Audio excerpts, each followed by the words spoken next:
Program is paid for by Investor Schooling. All opinions or statements expressed on the program are solely those of Investor Schooling or their guests and do not reflect the opinions of WPHT or Odyssey. WPHT, WPHT-HD, WOGL HD3 Philadelphia. From the Cherry Hill Volvo Studios, where relationships matter. Always live on the free Odyssey app. You're live. Show. All right, everybody. Good afternoon and welcome to the Larry Steinhouse Show. We are broadcasting live from Investor Schooling headquarters right here in Bucks County, Pennsylvania. I am Larry Steinhouse. I am the CEO of Investor Schooling, and I'm here to make financial education fun and accessible to everyone, especially you. Hey, on this show today, we discover I can never get through this. Never. And you see, I said quietly.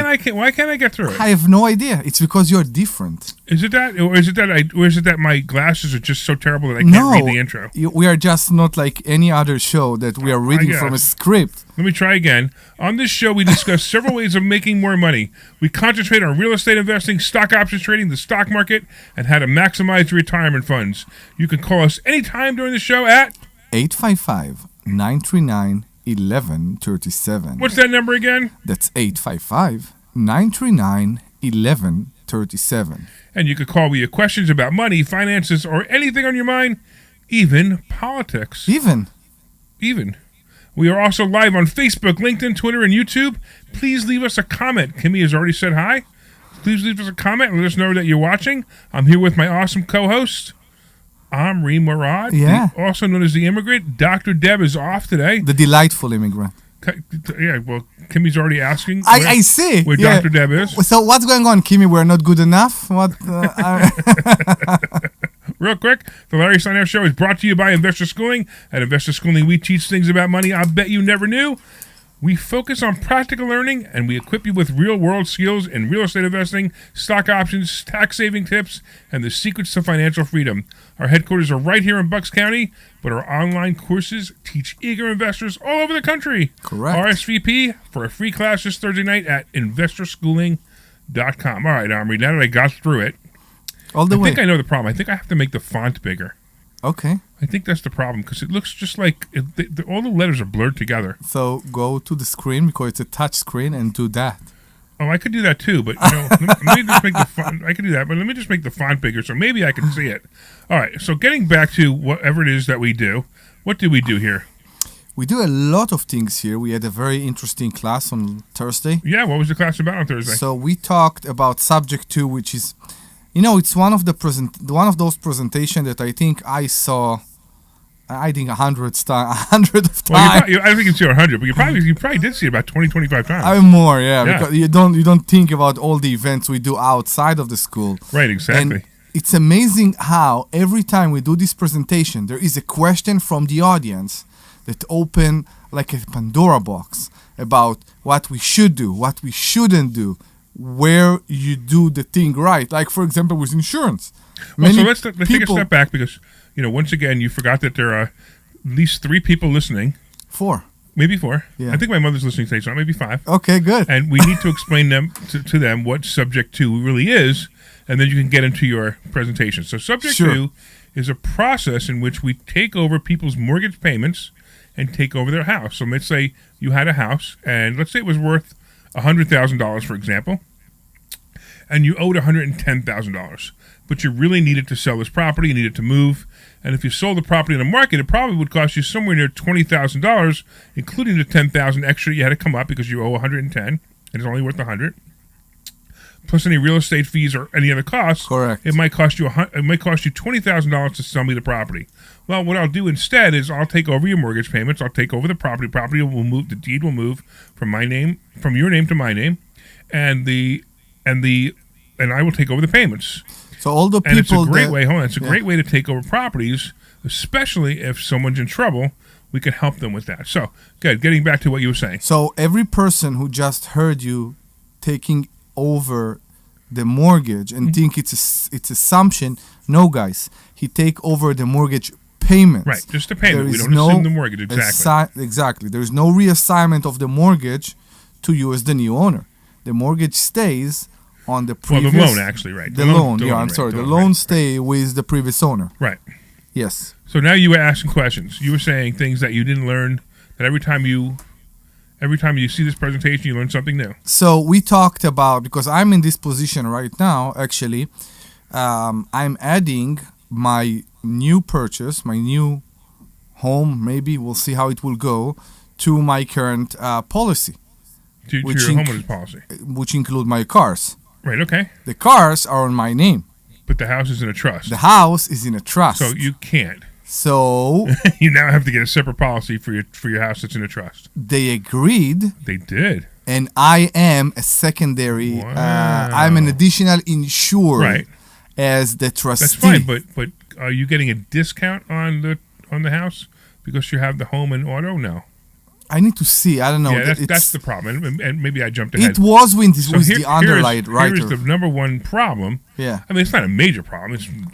There's so many advantages that it's worth the difference. But we always tell people to buy houses in trust, and we teach people to buy houses in trust, and we teach them why to buy houses in trust. There's so many reasons.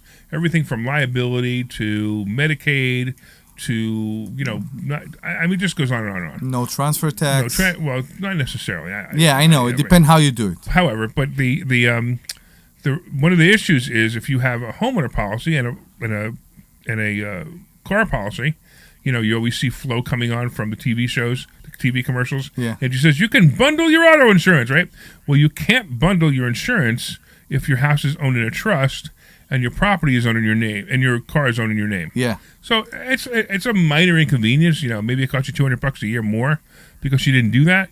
But the reality is, in the end, it's really worth it. So that's what I thought you were going. I thought you were going to that. So the agreement, what they are offering me is the trust is an additional insured. The policy is on my name as the trustee of the house. That's fine. That's what the underwriter. Yeah, you can do that. That's what the underwriter is doing. Yeah, you can do that. And it's then wrong, it will but stay. you can do it. Yeah, it will still work. It just doesn't make any sense. You're supposed to do it as the trust owns the policy. I know. And you're additional insured. But I know. I find it more and more fascinating that the insurance agents don't know what to do with this, and the underwriters don't know what to do with it. So whatever. We have this. We have this position, this problem right now. You keep kicking Debbie's microphone, and it keeps making noise. I'm sorry. So let me at least mute Debbie's microphone. Sure. So that way when you kick it again, I will cause other trouble. Yeah. So the thing is that we see this thing with renters insurance many times. Yes. That we used to have ourselves as additional insured under the renter's policy. Right. Because if a renter is causing problem not only for themselves as a liability, but also for the house, we can also be covered under them. Right. So this is a great point, actually. So if you own property and you have a tenant, you want to have the tenant have a renter's policy, and the renter's policy will have a certain amount of liability. I request a minimum of $200,000. If they have a dog, I ask them for a minimum of $500,000. And with that, I make me additional insured. I make the trust additional insured, and me additional insured as a trustee. So there are problems with that right now. Why? And I think there are companies like Allstate that started that. They don't cover, and it's stated in the policy. I think Peter Bedorenko, one of our students who is also an adjuster, used to talk about that. They are removing from the policy everything concerning a damage by the tenant by neglection so you're jumping from one place to another. So let's start first with this. So the reason you're going to have the liability policy, you're going to have them have a policy is, let's say they have a party, somebody gets drunk, bangs their head on the wall and has some stitches, and they're going to sue everybody. They're going to sue the person who invited them to the party, the person who lives there, and they're going to sue the house because, of course, it's the house, right? It's the house's reason that they bang their head. So now you want to have the wall. Right. I know you got drunk, but my wall stepped out in front of you, so it's got to be. How dare you put the wall there? They're going to attempt to sue everybody. So I want the liability policy to cover everything. That's the point, right? I know. So now, what were you saying about the other thing? You're talking about when a tenant leaves. I'm talking about the damage, right? Correct. Right. Or if they leave things behind them. I am trying. It's very hard with the policies right now. That the policy will cover damage by the tenant. For example, let's say a tenant moves out and they left behind them several tons of trash, furnitures, insurable. All that.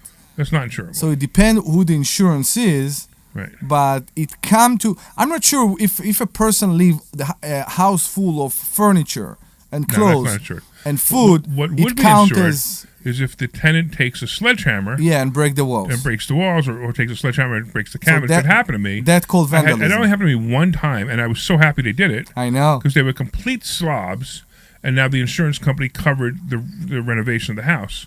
Where normally, if they're slobs, I'm covering it, or the security's covering it. It's usually not enough. Hold on a second. We got Ed. What's going on, Ed? Hey, Larry, what's going on? I jumped in a little late, but I thought you were talking about the insurance with the trust and the bundled, Yeah. and that's what I'm facing now with Allstate. They said if I put my condo in a trust, they can't insure it, so I have to go to another company. No, they can And I'd insure also it. They lose have to my insure it. bundled- No, they can't insure it. Some companies don't want to It's a- deal with trusts. It's a different policy. It's not the same policy. That's all. It's a different entity that owns the policy. I explained all that to her. She said she talked to our underwriters, and they like Omri just said, some companies just don't want to deal with trust. They don't want to So, insure policies that are in a trust at all? It's insane. That doesn't make any sense. That's what I'll give they you my said. That's insurance what guy. Allstate told me. My insurance guy is great. He takes care of everything. Okay, but I didn't want to lose my I don't want to lose my bundle discount. So I told him, I said, No, that's well, different. We'll put the That you can't do. fire and liability, and then I'll get a renter's policy, and that'll keep my bundle.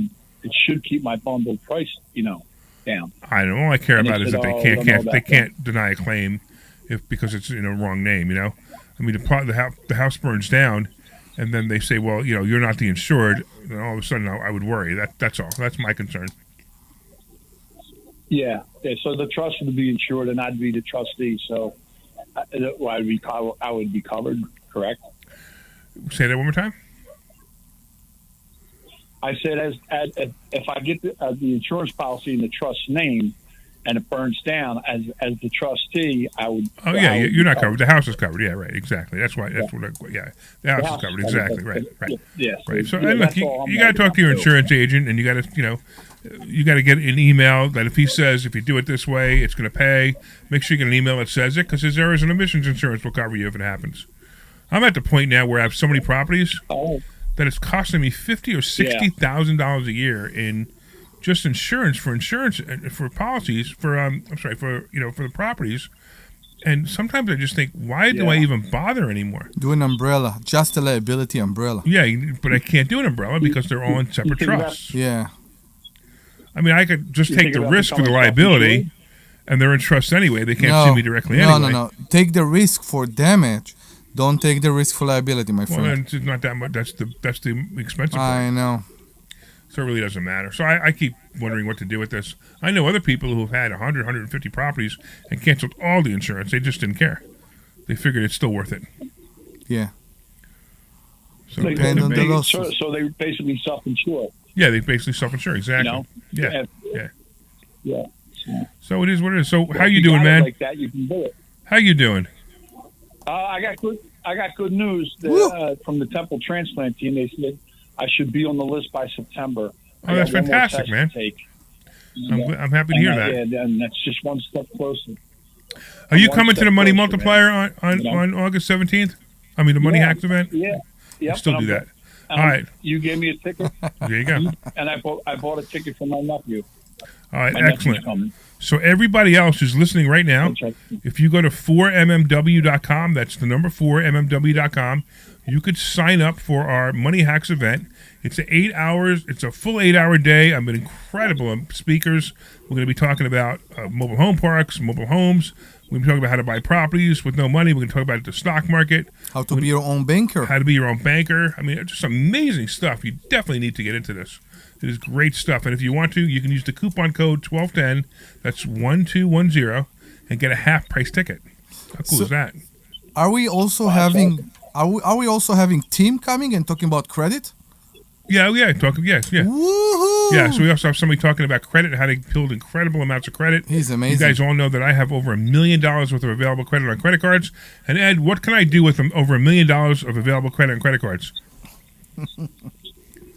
you can buy as many houses as you want. Yeah, I can do anything I want, right? Exactly, including buying houses. That's right.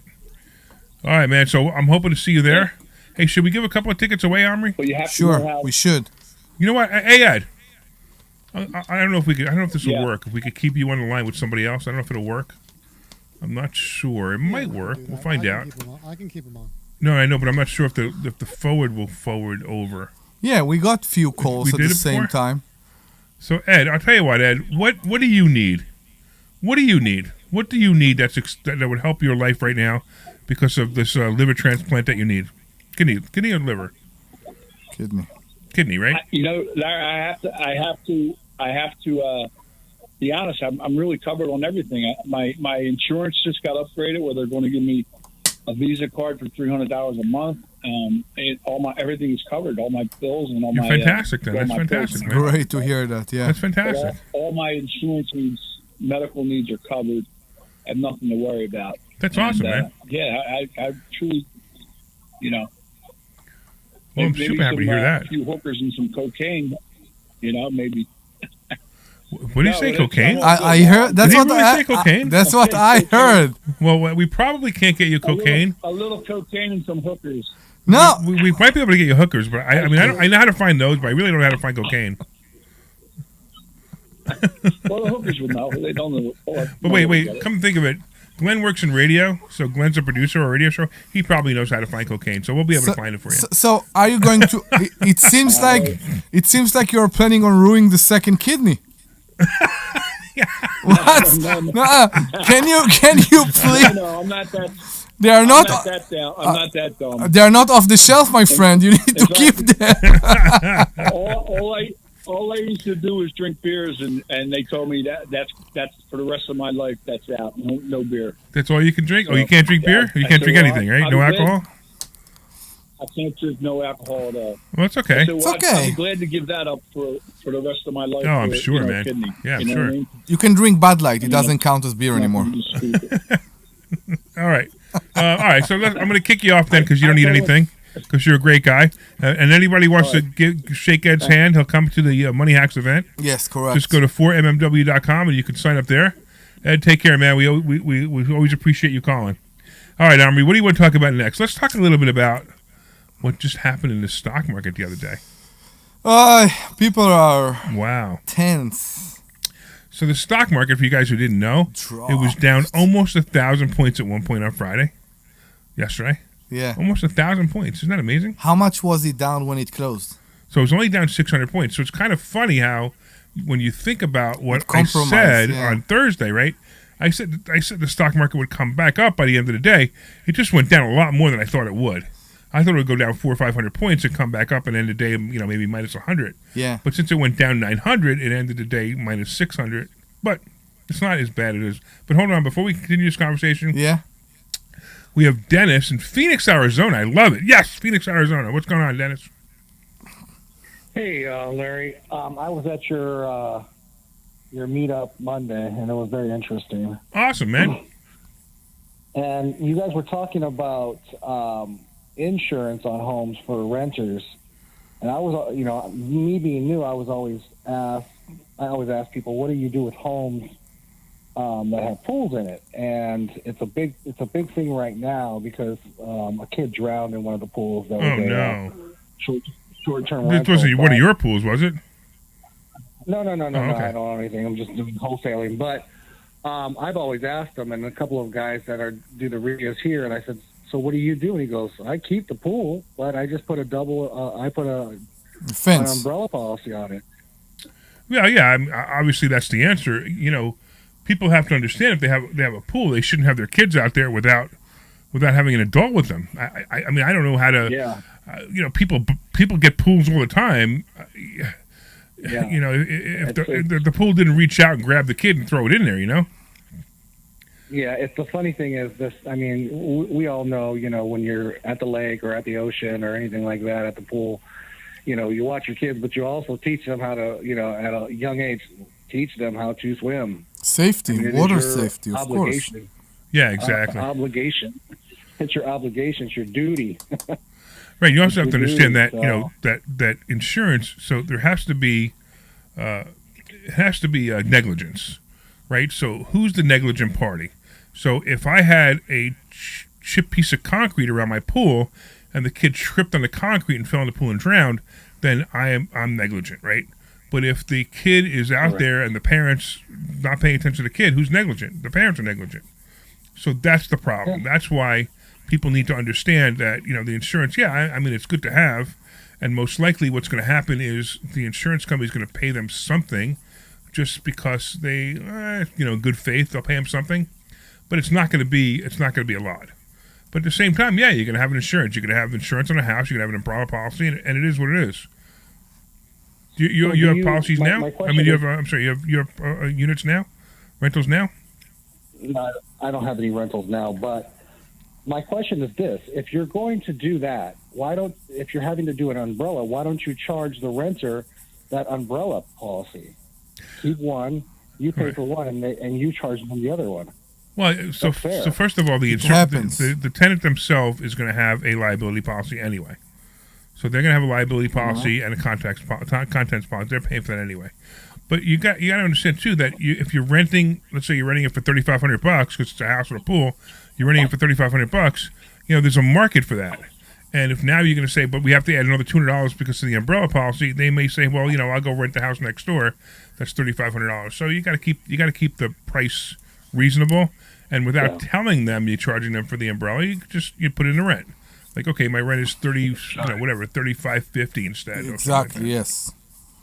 I don't tell my tenants how much I pay for taxes. I don't tell my tenant how much I pay for insurance, or even water. When I cover the water, I just put it in the rent and say, okay, this is how much it is. That includes taxes and insurance and maybe HOA fees, because HOA fees are a big thing because I own a lot of condos and townhouses. Those are my favorite, by the way. All right, man. Anything else going on? That's about it. Just trying to get some sub-2 deals and seller finance deals and maybe a couple wholesales. That's it. Well, I'll teach you how to do it if you go to investorschooling.com. All right. No, you don't want to do that? Yep. Well, I'm signed up Monday, so yeah. Oh, okay, cool. Mastermind. All right, cool. So you were on you were in class on Thursday, and you listened to the whole subject 2 presentation. So now you're going to come back Monday. Okay, awesome, man. I'm looking forward to seeing you on Monday then. And we will teach you how to do this. The only thing that I have a question on, since being a newbie, well, not really that new, but I noticed that, when you don't have deals, or when you're asking about some of the deals, that people will, because they don't have the time, will ghost you on some things. Why, out of every industry I've been in, I've never had ghosting done, like just not communicate. Why is it so prevalent in real estate that I see that? I'm not sure I understand what you mean. When you say ghost, who's ghosting you? Well, just not calling back. Who's not calling back? Wait, but who's not calling back? The seller? More seasoned investors. So I tell you what's going on in any market right now. All of us, because I feel exactly what you are, and I also think it's very disrespectful, and everybody has the right to say no. The problem is, each one of us is getting 5 phone calls a day that are spam. That you answer the phone and you need to wait on the line. You're being connected and all those things, and people has less patience to all this behavior. And that's people had enough. That's why what we do here in investor schooling is so different. Larry is doing it, he always say 42 years. We just found in the office a DVD of Subject 2 that Larry made 25 years ago? How long ago? Close to 25 years ago. Exactly. 20 years ago, I think. 20 years ago. A DVD that Larry made about Subject 2 20 years ago, which is a bit more time than the person who called you to your phone and offer you to have extended warranty on your 95 Honda Civic. Yeah, but also... So people had Dennis, less... Dennis, you said real estate investors are ghosting you?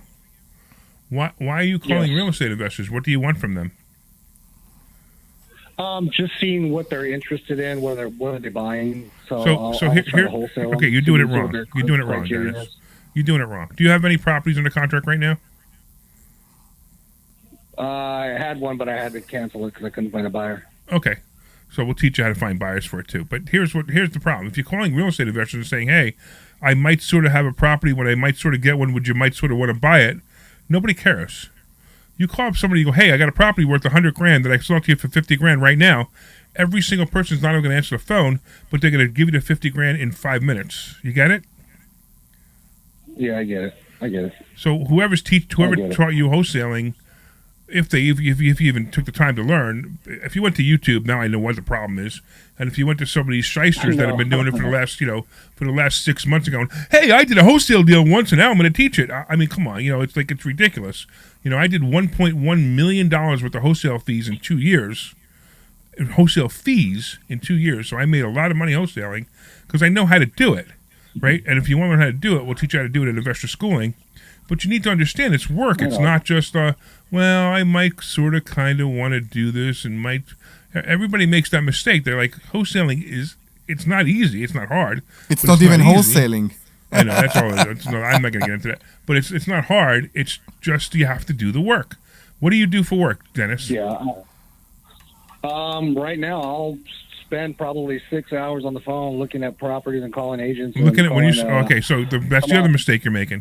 You can't wholesale a property from an agent. If you're calling agents to get properties under contract, the property's already advertised to hundreds of people that you don't even know. Why would an agent listing a house for $100,000 say, okay, Dennis, I'll sell it to you for $50 because I know that I can get $100 from somebody else, but I'm going to sell it to you for $50. Why would they do that? They usually wouldn't unless it's 90 days and they're desperate. They're not desperate enough to sell it for that cheap. And if they are, that means that it's priced too high, and that means you can't sell it. So what are you going to get it for? If it's listed for $100 and it's 90 days on the market, how much do you think you're going to get it for? If it's $100,000? Yeah. Well, if it was $100,000, I have to be at zero right now in Phoenix to make any money. You have to have $100,000. What do you mean? At least in gap to make money. $100,000 a gap. You honestly, Dennis? I'm not sure I understand. Where did you learn wholesaling from? Because you have no clue. I learned it from a guy that does astro flipping. Yeah. Okay. So tell Mr. Astro Flipper that to refund all the green that you gave him because he's absolutely out of his mind. You know what the average wholesale fee is? It's around $7,000 to $10,000. Yep. So how are you going to make? Why do you think you should make $100,000? No. I'm saying that if you have a house like $200,000, let's just say it's $200,000. The average right now is $450 over here. Okay, I'm using an example. It doesn't matter if I use an example of $100,000 or $1 million. It doesn't matter if it's a $100,000 property. How much do you think you can get it under contract for? If it's listed with a real estate agent. You're going to have to be 50% less.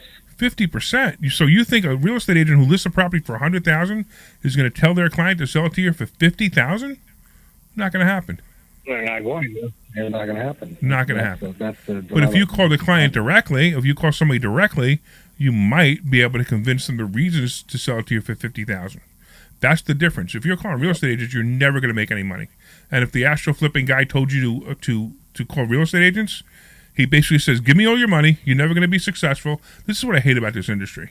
There are so many fake people in this industry. Experts. There's this guy who's advertising on this station right now. I've never even heard of him. I've been doing it for 6 months, and I'm now going to be the expert. I mean, stop it already, right? Stop it. I've been doing it for 42 years. I can tell you every little thing about real estate there is to know about how to make money in it and how to do it right.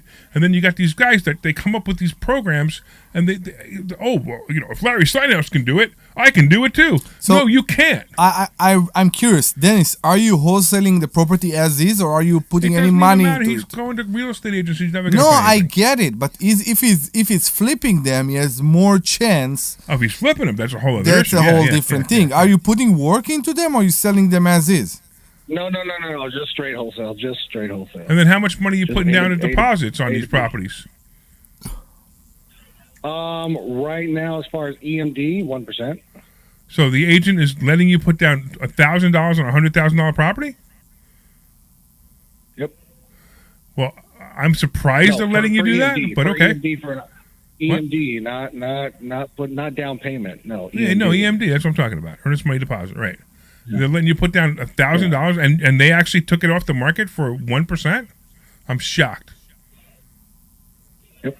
But so the funny part is now you got a terrible real estate agent talking to a newbie wholesaler, and that's why they're doing everything wrong. If I was the real estate agent on a $100,000 property, you're giving me $5,000, and guess how much you get back if you don't close? Nothing. 0. So did you lose money on the deal you didn't close? No. So let me tell you exactly how much money I put down on every single property I get under contract. It's always the same number. You ready? 0. I'm listening. 0. It's always 0. Every property I get under contract, I put 0 down. You want to learn how to do that? Of course I do. InvestorSchooling.com. Oh, you're going to be there on Monday anyway. But anybody else wants to learn it? InvestorSchooling.com. All right, Dennis. Before I get angry with you, because you're you might be uncoachable and I might not want you as a student, I'm going to let you go, and I'll see you on Monday, and we look forward to helping you. All right. I appreciate it. You got it, man. Take care. Hey, all right. So let's. Why don't we go to a commercial first, and we'll come Sure. back. All right. Let's do that. Hit us up. Did you know This is Larry Steinhouse with Investor Schooling. When the All right, you're clear.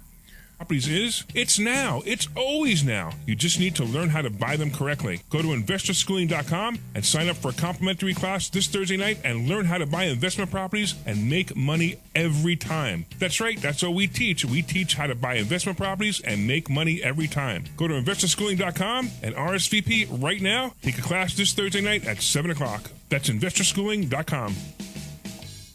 This is Larry Steinhouse of Investor Schooling. Did you know we are having a full one-day event on August 17th? It's called the Money Hacks event. You want to come to this event and you will learn how to become your own bank, how to invest in real estate without any money. You will learn the stock market and you will learn how to build credit for cash-flowing assets, and so much more. It's a full day packed with information. Use the code 1210, that's 1210, to get a 50% discount on the ticket. Go to 4mmw.com, that's 4mmw.com, and register today.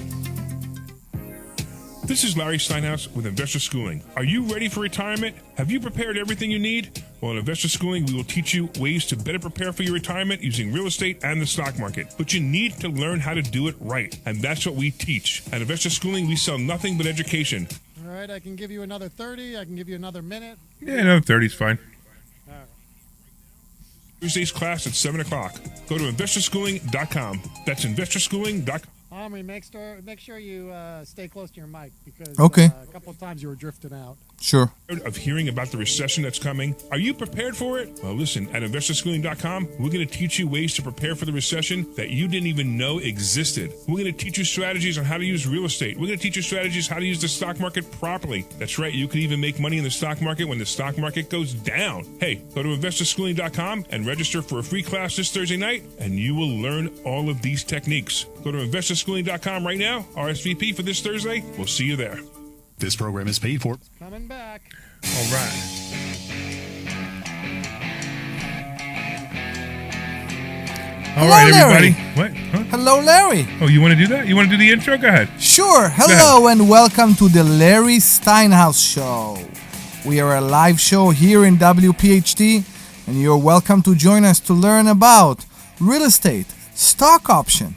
What else we're talking about today? What else? Whatever you want to talk. We talk about wholesaling a couple We minutes talk ago, about right? wholesaling exactly, and how so many people teach it wrong those days. Oh, somebody teaches business wrong. I know. It's insane. I tell you a funny I story. know. I blame YouTube. So we have we have Patty, who's listening to our show on YouTube. Yeah. One of our students, and she writes "Breathe, Larry" because she knew I was going off on that guy.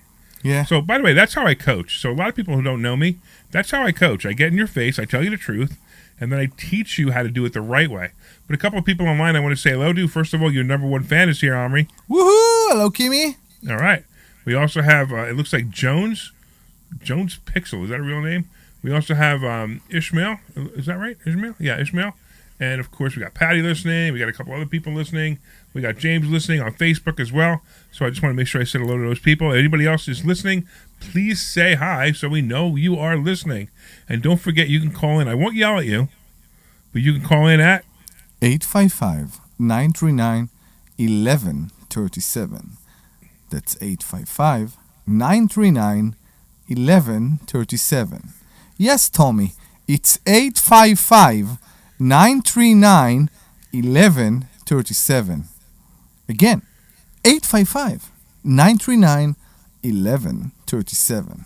Don't you think it's crazy that people come to me and said, "Hey, you're the 1137," and I said, "Okay, what's the number?" And nobody they knows don't know the number. Yeah, right. They don't know the So numbers. people come in, and they get introduced to me and Omri and Debbie, and it's funny. We say this all the time that when you listen to the show, you actually see that we are exactly the same on the show as we are That's who in we person. are. It's just very funny. I In know. fact, matter of fact, if somebody took a camera and followed us around, it would be an awesome reality show. I know, I it's agree. hysterical, some of the things that we do. Anyway, so people come in like, oh, and they see Omri back there running the electronic board, and they say, Omri, I know the phone number, and they go 215, and you're like, no, it's not 215, right? Kimmy's mad because you only said the phone number 3 times. Okay, I can do it again. Go ahead. I did 4. I know 4. 855-939-1137. Okay, what do you want to...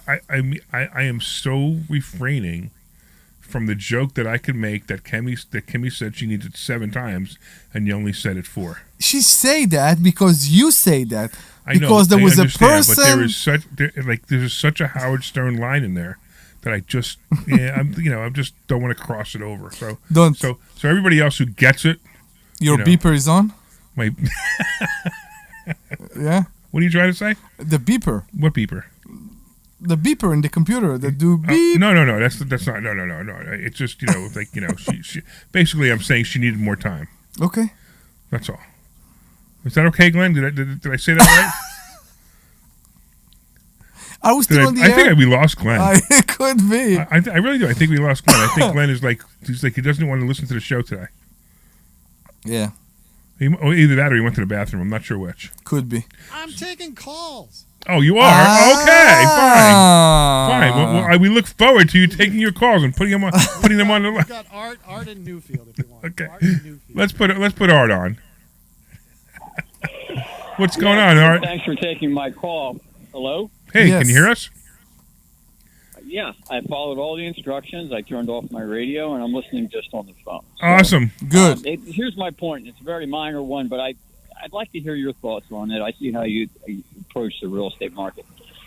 A few years ago, we had the PPP money, let's call it, that went out there. Not the $1,400 that came in the mail, but the other money that circulated in businesses and so forth.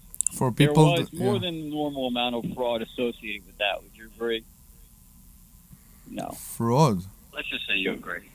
I don't know if I agree or disagree, but I understand the question. All right, so let's just say that a lot of money got paid out not for the purpose that it was designed for, which was to keep your employees working until the pandemic was over or whatever. Right. There were, let's take, for example, law firms that received huge sums of money, and they really didn't have any employees. But as far as real estate, when I look at properties that are at a premium and there's no real reason in the marketplace for it to be a premium, it's because there's still this glut of PPP money, loan forgiveness money, that's pushing things up because they want to get a step away from having this cash available. So that money is driving real estate up, and those properties sell relatively quickly. And I've seen it. So hold on a second. So Dennis, all right, you're making a whole lot of noise, and I'm not sure what that noise is. Whether you're moving your phone or you're on your speakerphone, I'm not sure. But it's gotten really, really noisy. So I'm not sure if we continue this. But can you make it less noisy? No, it's the highway. Oh, so you, okay. So you can't take it off speaker and just hold the phone and drive illegally? No. All right. No, I'll tell you what I'm doing. Here, try this right here. I'll sit back in the car. That's better. I was standing up looking at something. How about that? That is better. That's probably That's better. great, It was the wind and it was the traffic. Yeah, okay. But anyway, so that's what's going on. That's the level of detail I'm comfortable going into. If you go, for example, if you have a friend that's an accountant, not necessarily your accountant, or know somebody who's an accountant, I mentioned to them that in my business, I didn't take any PPP money, and there's no loan to forgive. I thought I'll be just fine. and he said the prudent thing to do was to take the money. Everybody knew the loans were going to be forgiven. So it's just all right. So something did to you chew have on, employees? Yeah, but I wasn't going to manufacture any. No. That's what was Did not. you have employees? If you had employees and you kept your doors open during that period of time, you were entitled to the PPP money. That was what the government said. The government said, "Hey, we're going to shut down the world for some ridiculous scamdemic, and we're going to pay you to do it." So that's what that was it. But I'm not in, for example, the landscaping business. So let's say I was in the landscaping business and I had 3 guys who worked for me, and then suddenly I had 20 guys that worked for me, and of questionable identification and so forth, and I received huge sums of money right. that were easy to chart because that was on the internet, and then they forgave the loans. Right. They said they were going to forgive the loans. That was actually before you even applied. They told you they were going to forgive the loans. If you had so I'm trying to figure out: are you bitter that you didn't take them, or are you bitter that somebody else took them, or are you bitter that the real estate market is inflated because people took them? Well, it's wrong to assume that I'm bitter, as I'm not bitter. But Okay. I'm just pointing out that I won't buy real estate until that money that has falsely inflated the price of many things is out of the equation. That money is still floating around, and I was wondering what your point of view is, because the prices are high, but they're not organically high. They're inflated from guys that are trying to get rid of money. Where are you I'll from? tell you a good example would be Trump's properties in Florida that he sold to Putin through intermediaries and oligarchs and stuff like that. It was just a way to get rid of money. They had to get rid of money. Look, here's the deal: if you buy an investment property and the tenants pay for it, then buy it. Then it's a good deal. If not, don't do it. We teach you how to evaluate properties in investor schooling, and if you're only evaluating them on the price of the property, you're never going to buy a property, because properties are always high.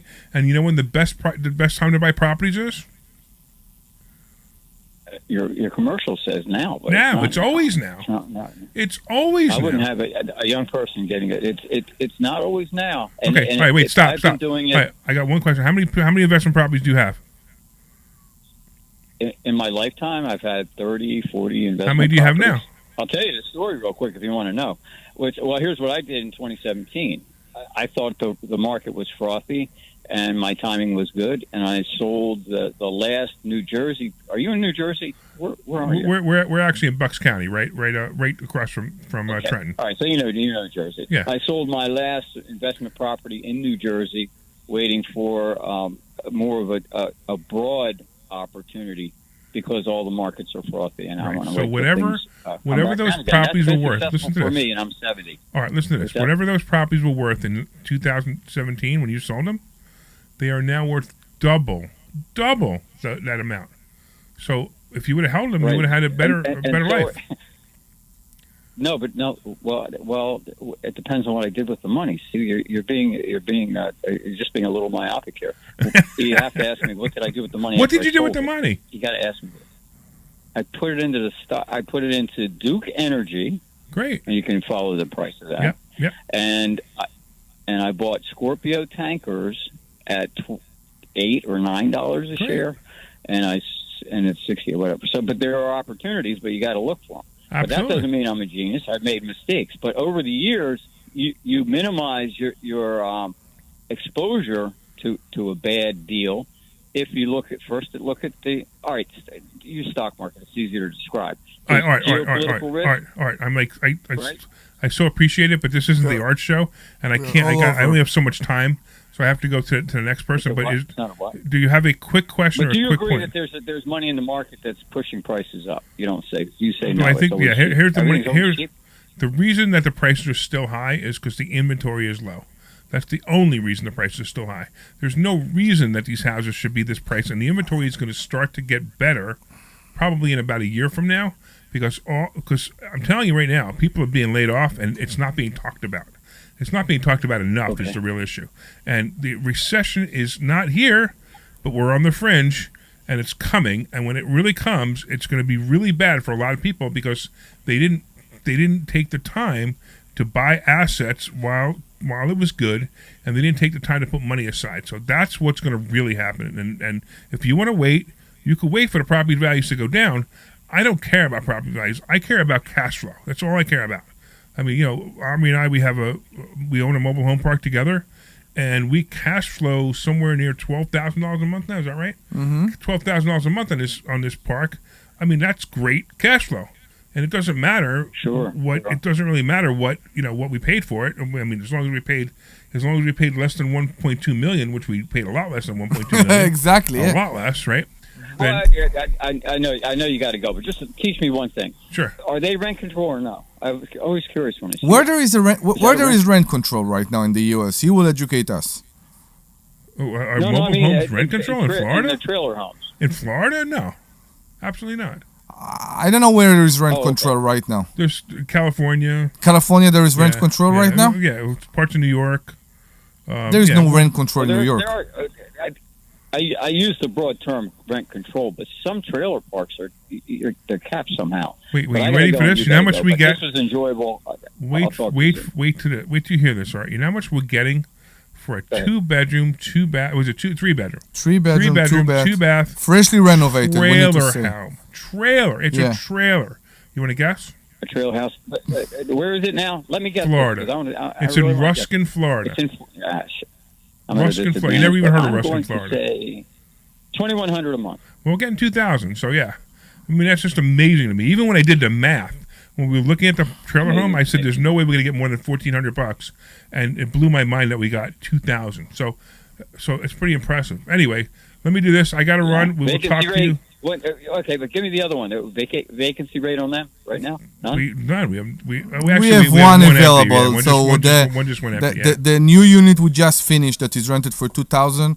It's a person that was renting a smaller unit in the park and moved to it, and now his unit will be rented very soon. Yeah. You guys are pretty smart. I'm gonna pay more attention. I appreciate you calling me smart. Because I thought I was smart too. But take care, man. All right, let's go to Kevin. All right, let's go to Kevin. What's going on, Kevin? What's your question on reverse mortgage? Hey, Larry. Yeah, it's first-time caller. Take it easy on me. I got to tell you, wait, before you say that, I got to tell you something really funny. So the guy Dennis, who I beat up a little while ago, he actually was obviously offended, and I wasn't trying to offend you, Dennis. I was actually trying to help you. But he looks like he got offended because he left me a comment on Facebook. I was just trying to be honest and direct. Sorry, I offered learning from someone about, the wording isn't great, but he was obviously offended. And Dennis, I did not mean to offend you at all. I really mean to help you. I want you to start learning how to do it the right way, not from shysters that teach this stuff that really have no idea what they're doing. So, Dennis, I'm going to see you tomorrow night in class, and that hopefully you're still listening, and you'll see pretty quickly that what I teach is very different. All right, getting back to you, Kevin. I'm sorry. That's okay. I'm getting ready to retire in October. I got 5 years left in my mortgage. Okay. We were thinking about putting it up for sale. Then we changed our mind because we looked for a place, and a lot of places were $2,200 a month, and I'm only paying $1,400 a month for a big, huge house I have, single home with a big garage and driveway and all like that. Where is it? But I'm getting letters in Delaware County. Mm-hmm. I'm getting letters to do a reverse mortgage. Okay. They're not calling it a reverse mortgage. They're calling it a point. You ever hear of that point? Company called Point? No. They're saying they'll give me, some equity that I have in the house, which I have a lot, because they were going to put the house on the market for $349,000, and I only owe $72,000. Wait, I'm confused. So I was thinking about. This company Point, is it a home equity agreement? Is that what they have? Yeah. Don't do a home equity agreement. It's like a reverse mortgage kind of thing. No, wait. So hold on. It's two different things. Difference between a home equity agreement and a reverse mortgage and a home equity loan. All of those things are three different things, and it's very important that you know the difference. And most people have no idea what a home equity agreement is. Let me just really quickly tell you what a home equity agreement is, which is possibly what this is. I'm not sure. I've never heard of the company before, but a home equity agreement basically says that the person gives you, let's say it's $100,000, and you don't have to pay them anything until you sell the house. When you sell the 30 house, years. yeah, right. Okay, so when you sell the house, then you have to give them their $100,000 plus some factored rate, which is probably extremely high. And you don't want to be in a situation where you're paying that factored rate because it's going to be really, really high. I'm not sure why to do something like that. If Why you would he do already it? Because if he already has a mortgage, why would you do something like that? well, because he wants to pull money out of his Well, house. because I'm scared. I'm kind of scared because I don't know if I have enough savings, to retire. I mean, I have savings, and I have it all figured out with my pension and my Social Security. I think I could definitely stay here, but Okay. I would like to live comfortably. But Kevin, the house is there for you. If you will need to, are you afraid you won't be able to sell it in a month or in a year or in 5 years? No, it'll sell. So He whenever wants you, to make sure he has cash flow for his retirement. So he's got. Yeah, So you, that's it. do you have a pension in the job? Yes, I have a pension, and Okay. I'll have Social Security. I already have I've been collecting Social Security for the last 3 years. How old are you? And that's just been going right into the How old are you? 69. Okay, fine. Okay, 69. So you're 69. You're collecting Social Security. I'm gonna go into like just basic math here. So what are you collecting from Social Security? 2,600. Okay, and then what are you collecting from your pension if you retire? How much do you get from your pension? 1,300. So 26. So now you got 3,900, right? Then you've got, Right. and then you have any money anywhere? Any other money anywhere? I got cash. I got like 50 grand. Okay, so you got 50 grand. 50 grand's not going to last long. It's kind of like just chump change to keep in the account in case something bad happens. So you're making almost $4,000 a month, and with cost of living that'll happen anyway. So, and you're paying $1,500 a month for your house, correct? 1,400. Okay, so the question I have for you is: the house that you have right now, do you enjoy it? Do you like it? Yes. All right, you're not going on 10 vacations a year with that kind of money, but assuming do you have a car loan? No, I paid off my car loan, and I put a brand new bathroom in my house too. Okay, so it sounds like you can afford to stay where you are.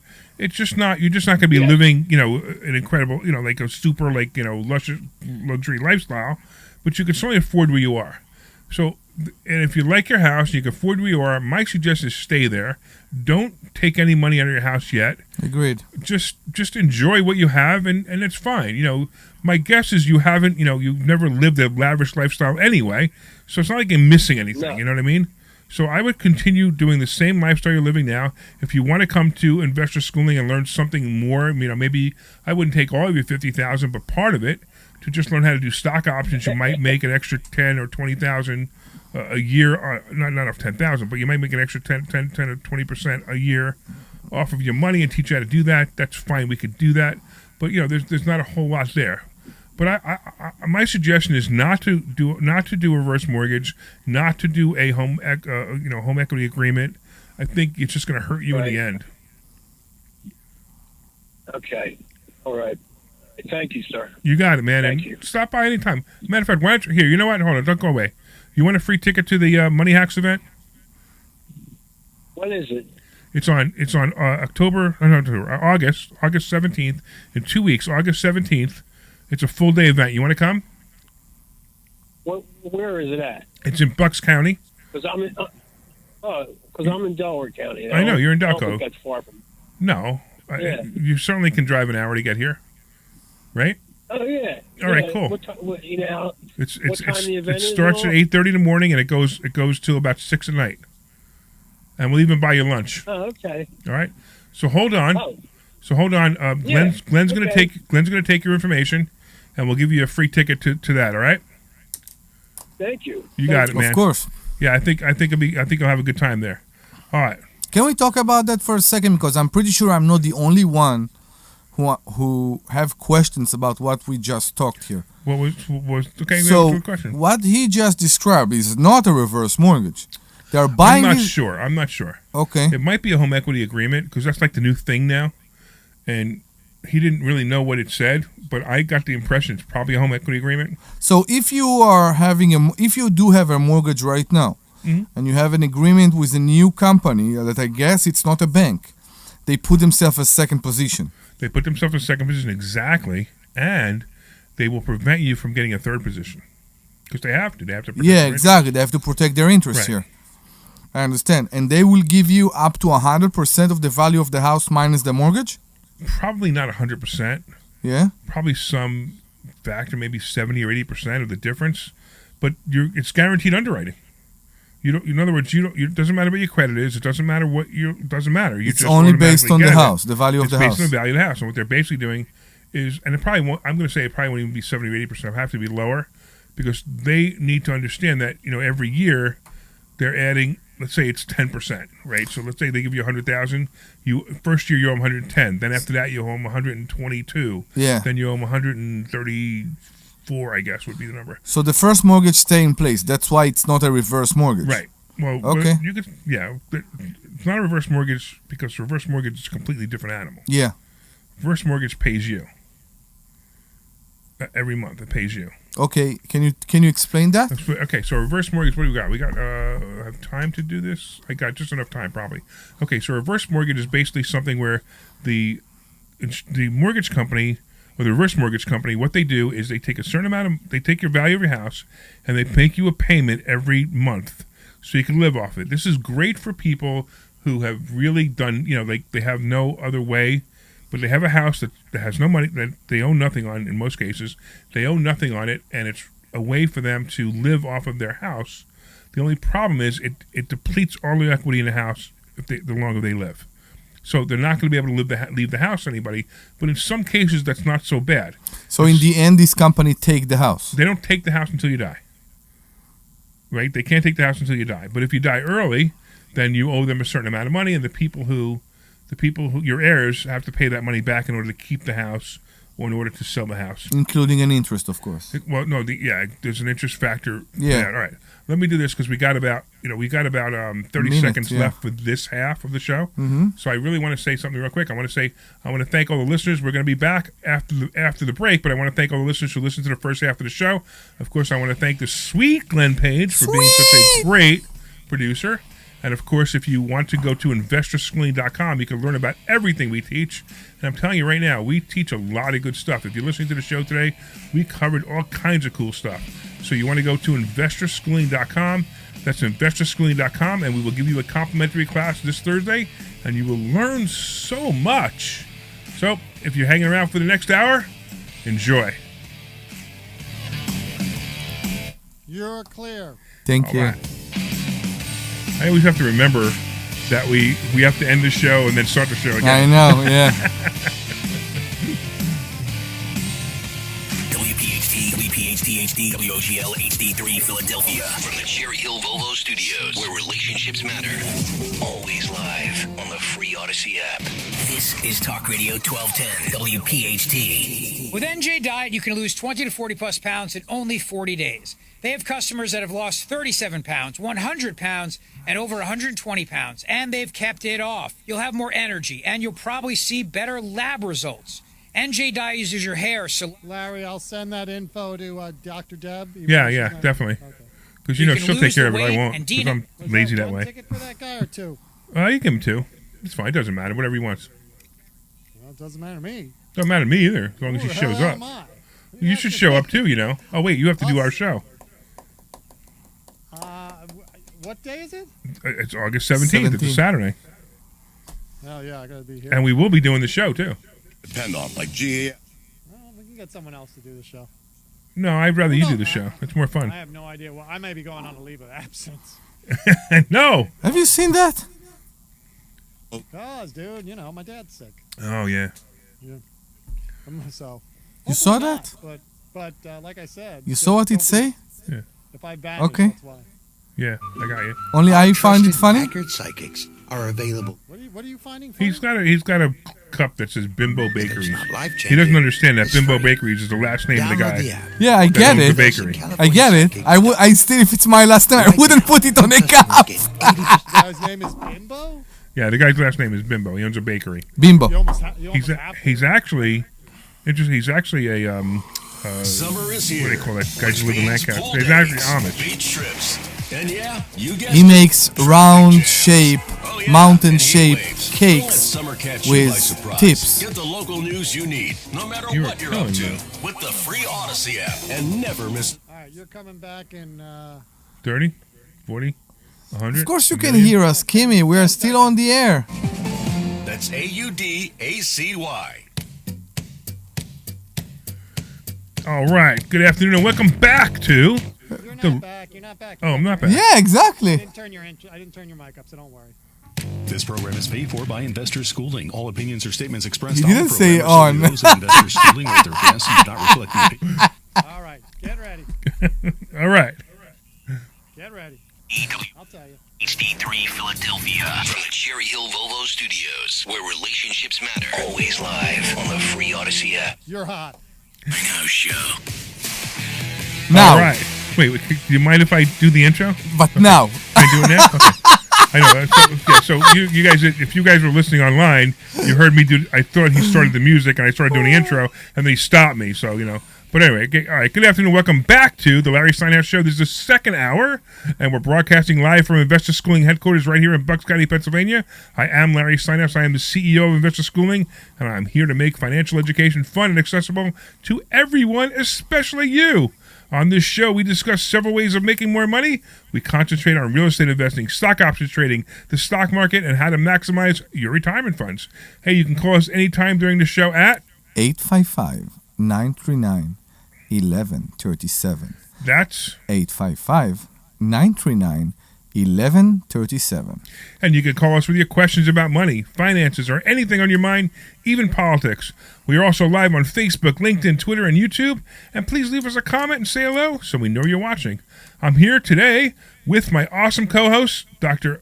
Omri Morad. No. I can be. No. I'm here with Omri Morad, also known as the Immigrant. He's the immigrant. And speaking of that, let me get back to that later. We also have our sweet producer, Glenn Page, ready to take your calls and put you on the air to discuss finances, real estate, and the stock market, and even politics. By the way, give us a call at 855-939-1137. Again, that's 855-939-1137. And the Larry Steinhouse Show is brought to you by Investor Schooling. At Investor Schooling, we teach you things about money I'll bet you never knew. We focus on practical learning, and we will equip you with real-world skills in real estate investing, stock options, tax-saving tips, and even the secrets to financial freedom. Our headquarters are right here in Bucks County, and our online courses teach eager investors all over the country. RSVP for a free class at investorschooling.com, and you can take that class this Thursday. All right. Please do. I was able to read it better now that I made the font bigger. Okay. But since we were giggling so much, I had a little bit of trouble getting through it. Where were we? What were we talking about? Oh, I was talking about two things, right? So I finally got smart and started to realize that I've got all this advertising time on WPHT, and I started to advertise that I buy houses. Yes. It was like so silly. I should have done that a long time ago. So I've got a few calls, and the other day I get a call, and we go see this house, but I want to talk about what happened before we saw the house. Thank you. Yeah, it's much more important. Because both things are very funny. So I told Omri to meet me there because I thought we might want to buy it together, and he pulls up in his Maserati. He pulls up on the sidewalk next to the drive, whatever. The No. sidewalk. Wait, let's start from the beginning. We get the address, we go online, and we can't find the house. But wait, we'll get to that. I just want to talk about what happened next, right? So she told me she was going to be in the driveway, which is no driveway. It's just a grass. Yeah. With two ruts in it where the wheels tires are. Yeah. And she says, just pull up behind me. So I pull up behind me. Meanwhile, Omri's in a Maserati over there waiting for me to get there. And I literally open the door, and they open their door, and they say, "Hi, Larry, where's the immigrant?" So I go, "The immigrant's right there in the car." And they were cracking up because they didn't expect you to be in the car. I know. So that was kind of funny. So let's talk about this house now, right? So this house was bad. It was bad, right? And we saw it from the beginning, how bad it is. It was covered in weeds and trees and brush, and like you didn't even know there was a house there. No, you didn't. And we had to move weeds and bushes around just to get to the front door. We got to the front door, and when we opened the front door, there was garbage everywhere. I mean, it was rough, and like Omri is the kind of guy who, like, it doesn't matter. He'll go in there. He'll do what he has to do. Where I'm the kind of guy, like, I'm not going in here. So I'm standing at the door, and Omri just moves a little bit in front of me and goes. I'm like, go. Let me go in. And move. Let me go in he because steps in and he's like, I can't go anymore. It was so bad. His skin was crawling. Something was going on there. I don't know if the fact that nobody opened this door in 300 years or... It wasn't 300 years. No, I'm kidding. You right, get. It's right. just that something was... I started to itch immediately, and there was a plate there with cat food that was from 1875 Yeah, or right. It was something pretty like that. gross. All kind of stuff. Gross. And there were ants everywhere. And it was really bad. I started to scratch all over me. Right. Something was intense there. I know. And I'm thinking, if Omri feels that way, I got to get out of here. No, I know. Because I know. that kind of stuff just freaks me out.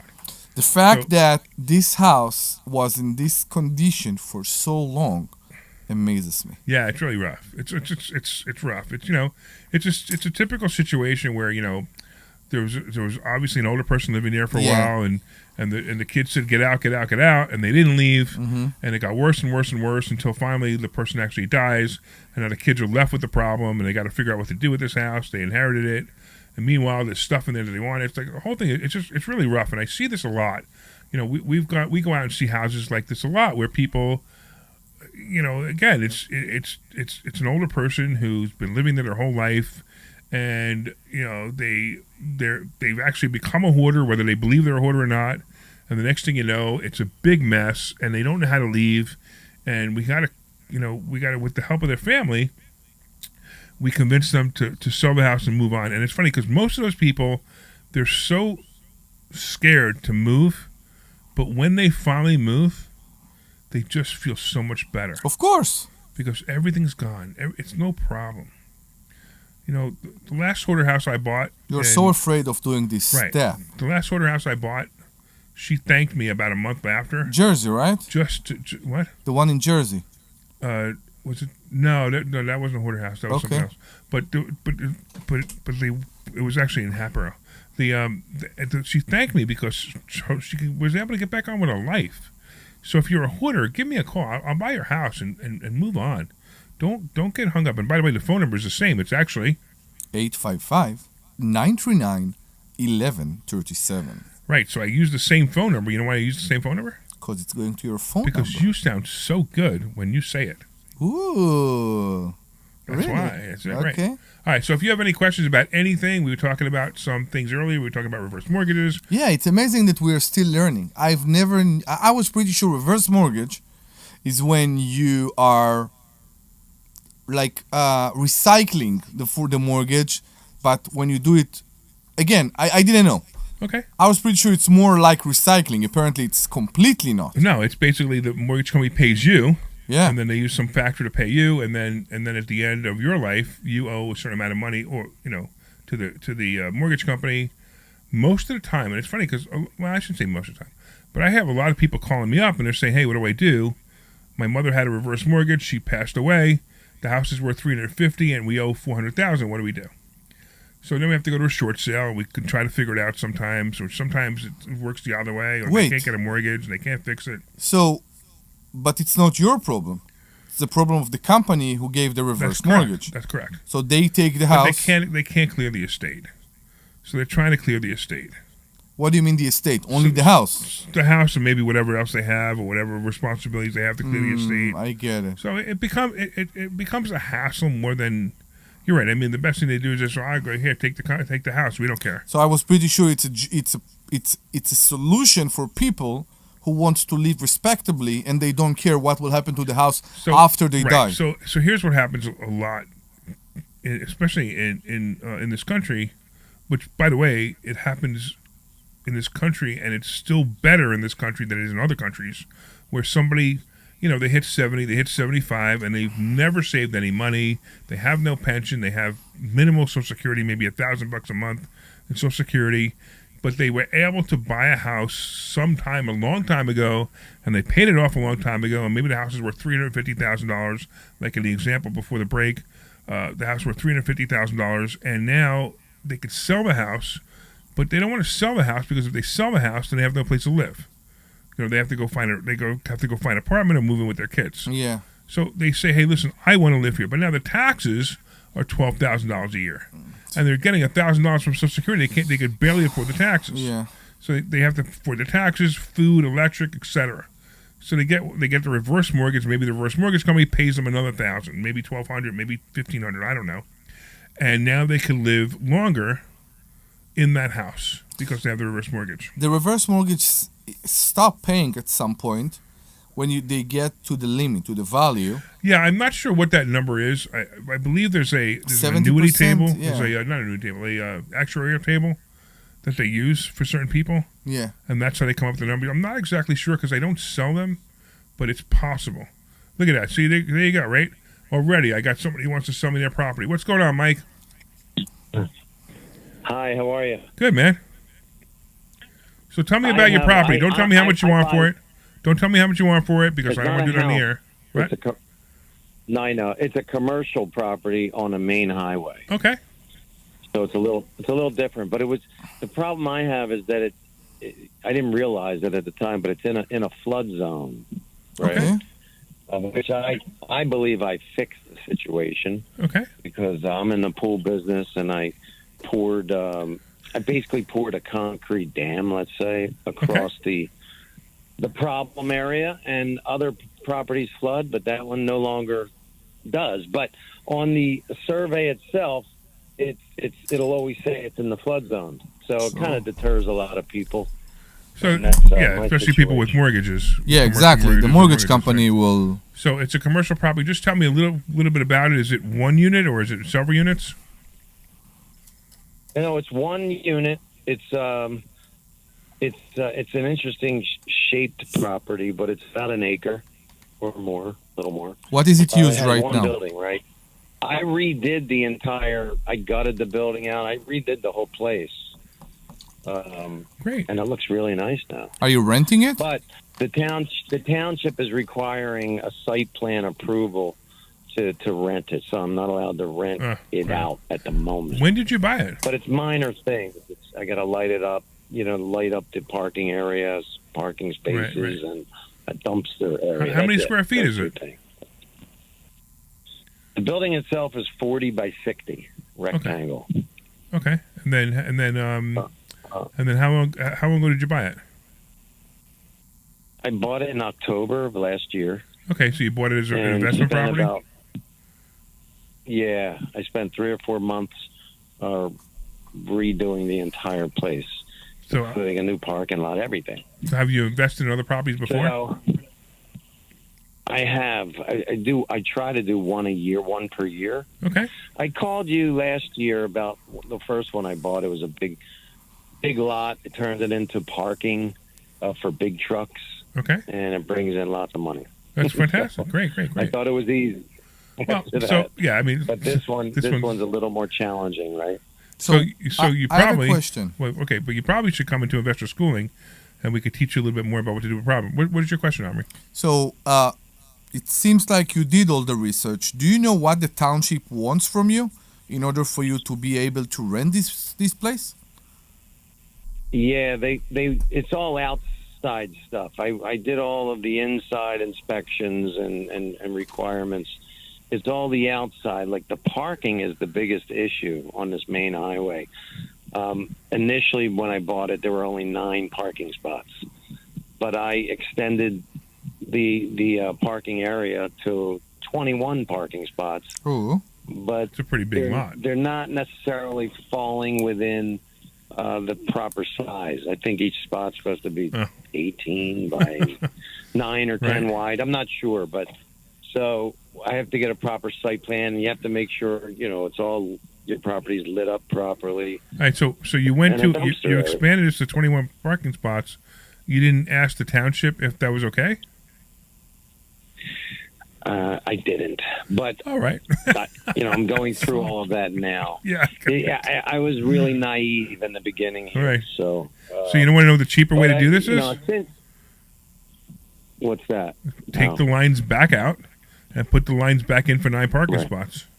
Not 9. Maybe even, I don't know, 21. I believe he can do at No, least but the 15 point there. is, if they already approved it for 9, let them put it back to 9.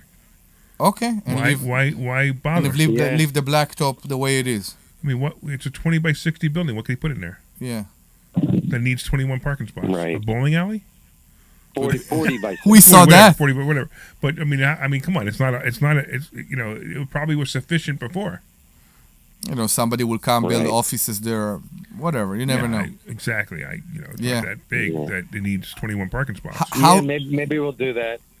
how tall is it? How I tall will the building? I will come in to see you guys, though. I am interested. Please you want to come. You want to come to the Money Hacks event? When is that? It's August 17th. It's 2 Saturdays from today. It's an all-day event. Yeah, I'll be gone that week, unfortunately, in Mexico. You're going to be in Mexico? Are you going to bring back? Are you going to bring back any immigrants? No. Just the wife and I going away for a week and coming back. Oh, all right. No, All right. No immigrant. Because if you're going to bring back some immigrants, I need to have my lawn done. You have no idea That's what not racist. you have no idea what damage you did to me with this picture of me in the trunk of your Jag. You have no idea. We took a picture of Omri, and he was in the trunk of my Jaguar fixing something for me. The battery is there, guys. Right, but the picture that we took, The battery made it is look there. like I took him over the border in the back of the Jaguar. Exactly, It was look. hysterical. Oh boy. So I was pretty Thank sure. you for the information. You're welcome, my friend. We'll see you. All right, we'll see you in class. Come this Saturday. Come this Thursday if you can. Go to investorschooling.com and sign up for this Thursday. And leave your details with Glenn, and maybe we'll come and meet you in person. We see the place. Oh yeah. I need your phone number. Yeah. Thank you. I forgot about that. Leave leave your stay phone on number with stay Glenn. on the line. Yeah, stay on the Right. line, and Glenn will take your details. And then I'll give you a call and we can come see the Thank you. property. Yeah, we'll All come right, to you got meet it, you Mike. this week. All right. I appreciate the call. Thanks so Thank much. you. Like I forgot you called about that. Yeah, I know. He wants to see All us. right. All right. What else we got, Omri? What else you want to learn? I don't know. You learn a lot of good stuff when you're on. I'm always learning. That's why I like it here. I always learning. That's why it's so good. Yeah. You just every time you talk about those things, I do the math. I love math, and I did the math. And you're right. We are at 12. We are just above 12 grand at the mobile home park. Right. And that's We crushed it. astonishing. It is astonishing. Based on the fact that we still have one unit available. Right. And three And we have 3 lots. open lots. And yes. 3 lots. I know. And then we're gonna go at the end of this month, and we're gonna go buy more mobile homes to put on there. I really hope so. Which is a fabulous thing. I really hope Absolutely so. fabulous. If we'll, it's going to be amazing. Yeah, we are definitely gonna bring in the money. Wait, that wasn't loud enough. Was No, it it's loud not. enough? I don't know. Glenn will tell us. I think it's just not loud enough in our computer, in our headphones. Yeah. I think it's actually loud enough going out there, though. Okay. All right, so what do you want to talk about now? I don't know. Let's talk about. I want to talk about the stock market because I started that a little while ago and I didn't never finish it. People were so I want to scared. talk about the fact that what? People were scared yesterday. Well, it was due. It's been a long time since we had a day like that, which Yeah. is surprising that it's been that long. But it's going to continue next week. Now, we're probably not going to have another 900-point drop day. We'll probably have minus 100, minus 200, minus 300, a couple of days in a row, maybe one positive 100 day. But the reason I'm telling you right now, you know what's happening? It's all about Trump. Because the stock market, I showed it to you in class, right? You saw that big hump where right after the debate, there was a big hump of stock prices taking off. Every stock was going higher. The Dow was going higher. It was just insane, right? The S&P was higher. Everything was higher right after the debate. Why? Because everybody was like, oh, there's a shoo-in. It's a shoo-in that Trump's going to win. It's also, I saw how his social media platform went up after the debate. Right, exactly. It was insane. Right. So everybody said this is it. It's going to happen. Then you got the cackling idiot.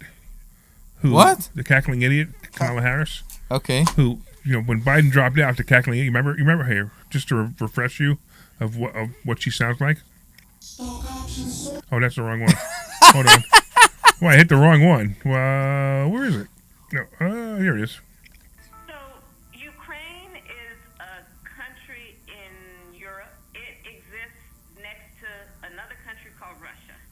is a bigger country. Russia is a powerful country. Russia decided to invade a smaller country called Ukraine. So basically, that's wrong. Yes, I don't like that. This is what's running for president. And if she wasn't talking to 6-year-olds, listen. If she was talking to 6-year-olds, that's great. I know, but she wasn't talking to 6-year-olds. It sounds like an elementary school presentation. Right, exactly. I know. This is her. Listen, and yet from the other side, we have the people that like to play the Trump shouting at the scientist about injecting bleach. It will never. Which is not what he said. It will never be over. It will never be over. I don't care. Her opinions scare me a bit, especially with her coming from California and her tolerance to crime and violence. All of that is true. But I just want you to picture one thing. Okay. God forbid she becomes president. Mm-hmm. And then a month into her presidency, she calls Putin. Can you imagine that conversation? I understand what you're saying. Mr. Putin, can you stop the war? And Putin's in Russian, Putin's gonna go, who is this idiot? Goodbye. Larry, stop. I get you. That's exactly what I'm afraid of. Larry, stop. I get you. I agree with you. And yet, I don't believe, with all the respect, that Trump is going to end the war in 24 hours. Not 24 hours. He said that. Within 90 days. Okay. That's what I think. 24 hours. Well, he'll make a phone call and it'll be the beginning of the ending of the war. But It's two extremes. We have two extremes here that... I mean, imagine the leaders of Iran calling. Listen, Biden calling right now Netanyahu from the other side, the other extreme. Biden is calling right now Netanyahu and telling, stop messing around and let's bring the hostages. Yes, everybody wants to bring back the hostages. But if while bringing back the hostages, we're laying the ground for the next hostage deals in 5 years, what are we doing here? Yeah, exactly. The United States was the country that will never negotiate with terrorists. Right. And we just negotiated with terrorists yesterday. And here we are doing that. Yes. And we really need to stop. Yep. And I understand that we all... Listen, I would be in the same position. If it would have been my child back then that would laying there in Gaza, I would be the same way. I will be in the street and I will say, release as many terrorists from prison. Release 1,000 terrorists from prison to get my child back. I understand that, but and even yet, unfortunately, that's short-sighted. Of course, it's short-sighted. Right. There was a guy, you know what, with the and all the letters that you in America you don't know to say. I won't even mention. His whole family got murdered in the Sbarro in the terrorist attack in the Sbarro restaurant in Jerusalem in the beginning of the 2000s. His whole family. The person who laid down this terror attack, was released in 2000 and I want to say 8. I'm sorry, in the Shalit agreement. Mm-hmm. Shalit agreement was that we released one soldier that was kidnapped, and he was there in Gaza for 5 years, and we released to get him back. We released 1,000 terrorists. 1,000 amazing terrorists with blood on their hands. I'm not talking about right or wrong. One of those terrorists was the person who killed the whole family of this person, who just lost his whole family in one day, and he was shouting against this deal. And everybody looked at him like he's insane. What are you talking about? There is one soldier there. We need to retrieve him. It doesn't matter how much terrorists we release. All those terrorists that we released back then, including the person who ruled Hamas in Gaza right now, are the people that we released for this one soldier. And how many people died because of all those people that got released back then? How many? I don't know. We are at 1,600 right now, I think. 1,600. Yeah. So one soul compared to other soul, I don't know how you can even do this. You can't. Yeah, you got to take the bad people out. Exactly. You have to take the bad people out. and I completely don't believe. I think that's one of the best thing I always, as a child, when I looked from like 1,000 miles away, that I liked about this country. We don't negotiate with terrorists. A terrorist is a terrorist. We don't negotiate with terrorists. And we just did on Friday. And we are doing it. Right. Exactly. Your president is blaming the Prime Minister of Israel, who I don't agree with, by the way, with many things he's doing. But he I don't know if it's the army. We just killed a person in Lebanon who is the head of the army of Hezbollah in Lebanon. You, the United States of America, has a price over his head of $5 million. And your president is not happy when Israel is killing those terrorists. Yeah, right. I don't get that. I wonder if Biden's going to give him the $5 million. I know what? It's a good question. Yeah, really. It's a good question. It's a tough one. Now you understand my problem. My problem with Harris. I'm like, at least if we had somebody with some, I don't know, intelligence, even if it was a Democrat and they had a conversation with Putin or someone from Iran or Hamas terrorists, at least it would be a negotiation conversation, not just who is this idiot on the phone named Kamala Harris. I know. That's the problem. And all you Jews, I'm sorry, I'm Jewish. Omri is obviously Jewish. He's from Israel. And if you are voting for Harris, why don't you just put on your ballot, I want to destroy Israel? Just put it on your ballot. Make yourself feel better. No, I don't agree. That's the reality. With the support that this government showed Israel during those tough times, I don't think you can say that. As it's going forward, I have my concern as much as you do. Yes, I do. Because you need to understand, and I think Biden or Harris don't get that, Israel is dealing with people you can't negotiate with, which are terrorists. Sure. So until that point, the United States of America showed a lot of support to Israel. A lot of support with money, with weapon. It's been going away for months. If it will go away for good, yes, this can be the destruction of Israel. Harris will make that happen. Or any Democrat that is as left winged as Harris and some of these others. You know when I lost her? I lost her when she did her speech after the death of Floyd. Yeah.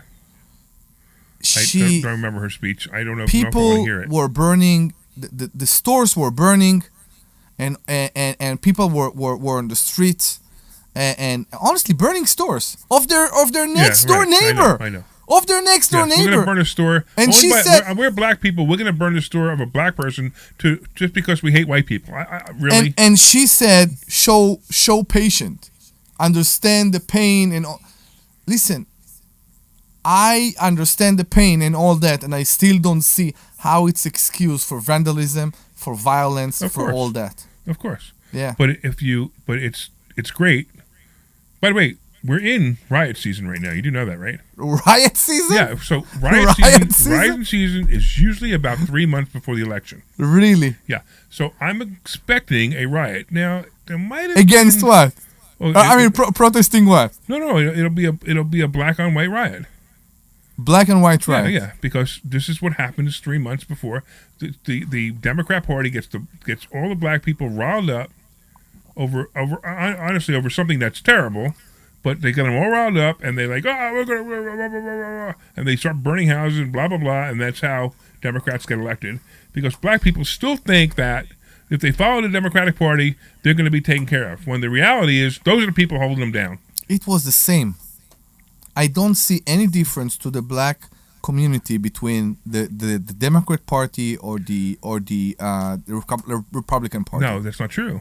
What do you see? Go to every place that there are a large population of black people. Yeah. And they're all Democrats. Oh, I agree. And they all have Democrat values. I agree. If you take out, and this is where it drives me nuts, if you take out the black and white separation. Yeah. Like, I don't see black people. I don't see white people. I see people. Exactly. Right. And once you start seeing people and forget about the fact that they're black and white, and go, well, I'm going to take this category of people that are darker skinned than the other category, and I'm going to make them hate the other. Why would you do that, especially now in 2024? Stop it already.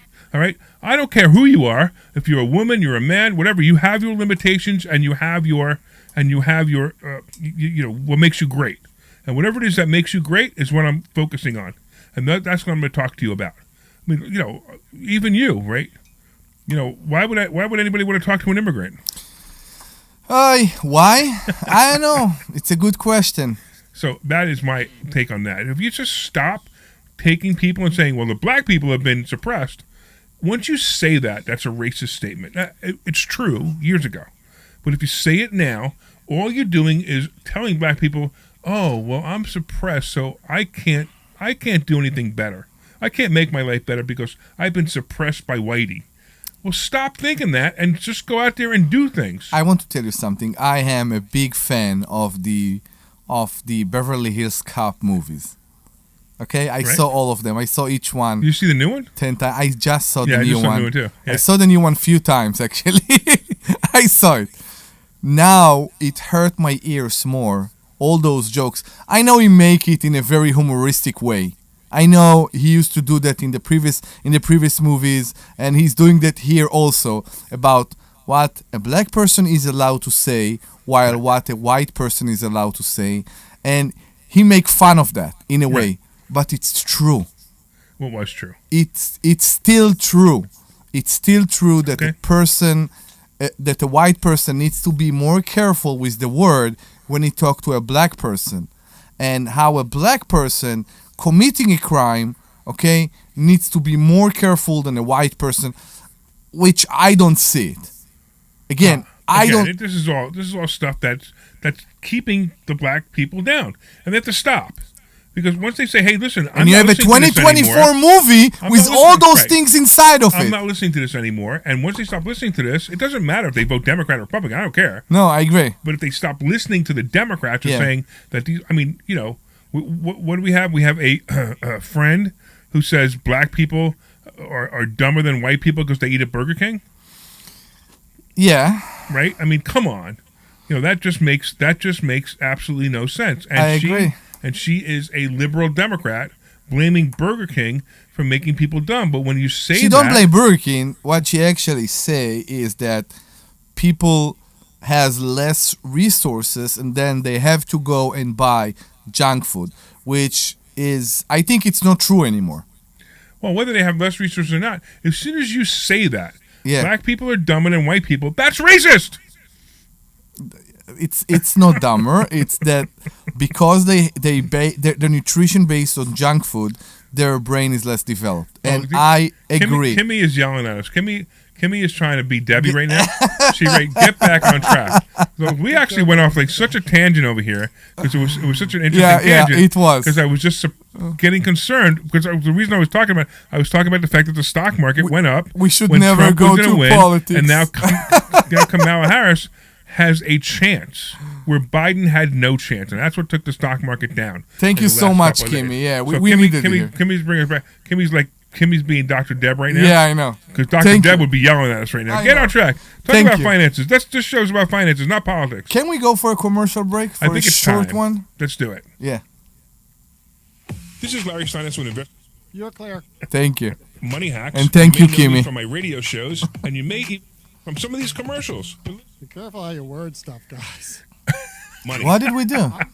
Omri, you said their brains are less developed because of the junk food, and I agree. No, that's not what he said. He didn't say he agreed with that. And about how to use your IRAs properly. I know what he was getting at, but it's like just you got to be careful how stuff sounds. Yeah. No. Of course not. The point is that I don't agree with that. I agree that you can't base yourself on junk food alone because but they're not eating just junk. Right, I know. The whole statement is invest in real estate without any money. So racist you will learn and the so stock wrong. market But you know what a lot of this stuff is what is it, a perpetual motion machine. They want to keep all exactly. this stuff That's going. exactly right. To get a 50% discount just on the remember, ticket, guys, we're go still to live on Facebook. mmw.com. I know. I didn't say anything. This is Larry Steinhouse with Investor Schooling. Do you know when the best time to buy investment properties is? It's now. It's always now. You just need to learn how to buy them correctly. Go to investorschooling.com. Let's talk about my sign up house. For a complimentary Do you class want to? this Thursday night, Yeah, okay. and learn how to buy investment properties and make money every time. That's right. That's what we teach. We teach how to buy investment properties and make money every time. Go to investorschooling.com and RSVP right now. Take a class this Thursday night at 7 o'clock. That's investorschooling.com. This is Larry Steinhouse. All right, we'll be back in 30 seconds. Retirement. Have you prepared everything you need? Well, at Investor Schooling, we will teach you ways to better prepare for your retirement using real estate and the stock market. But you need to learn how to do it right. And that's what we teach. At Investor Schooling, we sell nothing but education. Come to Investor Schooling and learn how to have a better retirement. Go to investorschooling.com and RSVP right now for this Thursday's class at 7 o'clock. Go to investorschooling.com. That's investorschooling.com. This program is paid for by Investor Schooling. We're back.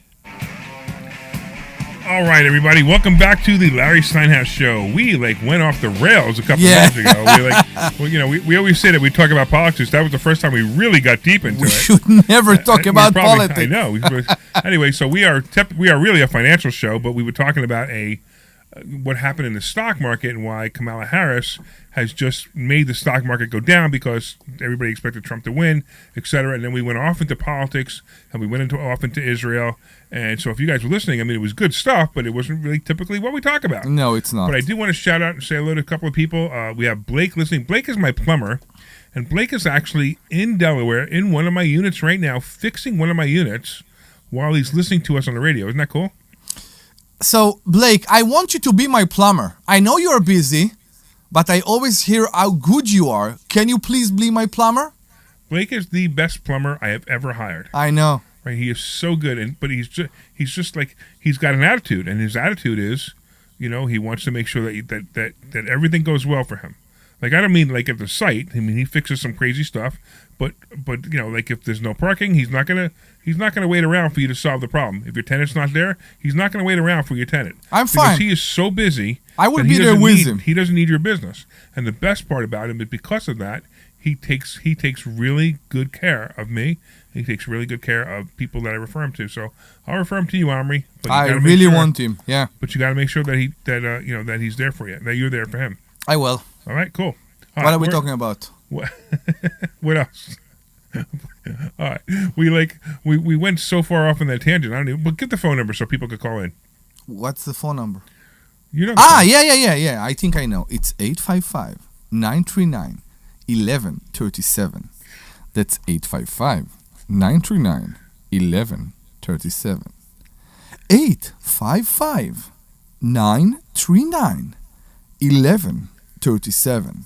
It's funny that everybody remember the 1137. But they don't remember the rest. They don't remember the beginning. So maybe I need to do the all of it like the 11. 8, 5, no, 5. Wait. Do it right. No. Do it right. That's 855-939-1137. Call us, guy. Blake actually wrote on YouTube. He actually wrote, must have parking. Must have parking. Blake, you should call in. Yeah. If you didn't hear the phone, if you're in the car, he's finally done. If you're in the car, you should call in and talk to Omri and let Omri hire you. Please let us know. That'd be fun. And we can even get you more business. We always have parking. We good. All right, but you guys can call in about anything. You can call about finances. You could call about the whole thing we went off on the first half about reverse Israel mortgages, and, Israel, Harris whatever, and why the stock market is going down. All that stuff is fine. We can talk about any of that. But let's talk about your house right now, Omri, the house you just bought. Okay, let's do that. So Omri came to me, a couple of weeks ago, about a month ago. Yeah, over a month. And said, "Hey, I'm thinking about buying this house." And I'm like, "All right, great." And he wanted me to there was a friend of mine who's a real estate agent who had another house in the same development, wanted me to do some research for him. He sold it, right? It's closed, by the way. Okay, close? I think so. I don't know. I know it's still pending. I know, maybe. It doesn't matter. But he asked me to do some research for him. So I make a couple of phone calls. I'm waiting for the phone calls to come back. And the next thing I know, Omri says, I bought that house. I can't believe it. Blake has actually put on. Wait, you ready for this? Blake put on YouTube. I told him to call, and what was his question? I'm done. I'm not sure if it's against immigrants. The question is, Blake, are you joking or are you serious? What's the number? Yeah, I'm not sure. Really?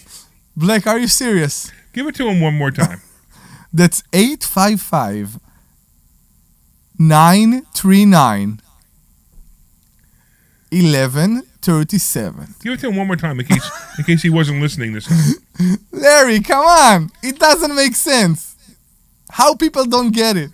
Yeah, give it to him one more time, and then Sure. we'll finish the conversation. That's 855-939-1137. You're listening to Omri the Number Morad.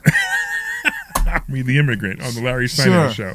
All right. Oh, now he says he's driving, so he's not going to call. Okay. Fine. All right. So anyway, you buy this house. I bought this house. And the next thing I know, he wants to do all this crazy renovations to it, like raise the roof and put in 2 more bedrooms in it. So no, I didn't want to raise the roof. Many houses in this neighborhood took the attic that used for storage, and it's very tall attic. It's one of those townhouses, ranchers you call them, I don't know, that have very tall, roofs, and to finish it. Unfortunately, the way this roof built, and this is something that I have no experience with, and I learned a lot in the last month, is built on something called trusses, which are pre-manufactured. Correct. Which is a very problematic to change them. Yep. So I started to work with an engineer, and I started to do many things that make sense in this house for me, because I'm moving from a 2-bedroom, 1-bathroom apartment. Part of this was he wanted to live in it, and he either want to live in it or he wants to renovate it and sell it. So most likely you want to live in it, correct? I am, again, it's all about what I can do. I'm still waiting for the answers. Okay. So if I take it as is and live in a 1-floor house, no, I want to sell it. Okay. I know. And then we'll find you something else. It could be. So what you're doing right now is you're doing something simple. You're stripping all the wallpaper. I am. And you're doing it yourself, which I still don't understand why you're doing it yourself. So when you learn how to do it and you have the time to do it, which as a real estate investor, I have time. Thank you, God, and so thank you. Take the time and thank to you, Larry houses, Steinhouse. okay.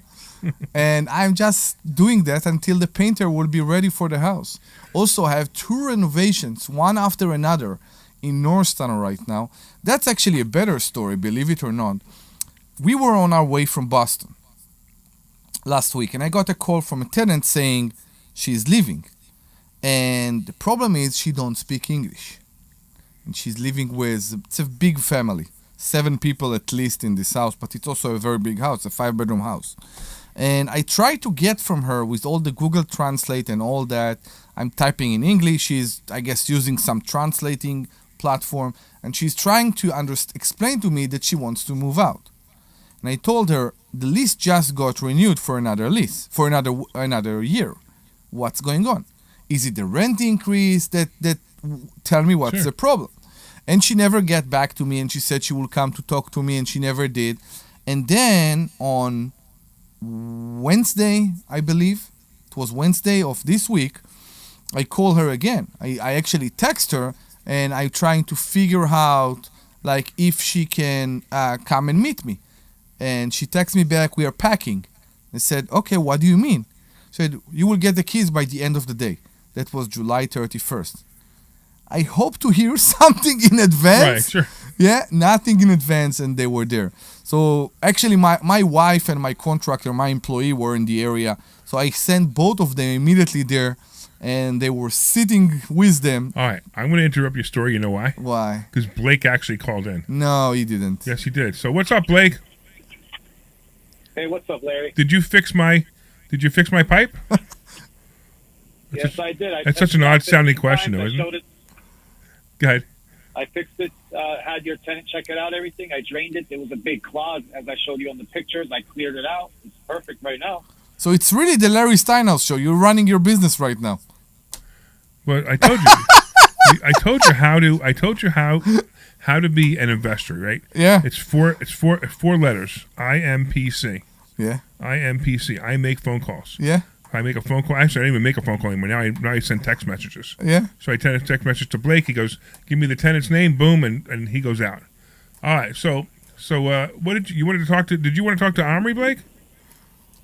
Yes, he said he wants me to do some work. Wasn't I at one of your properties last year? Yeah, and there was no parking. I think you were, and I don't know what happened. There is a parking there, Blake. There is a parking in the alley in the back.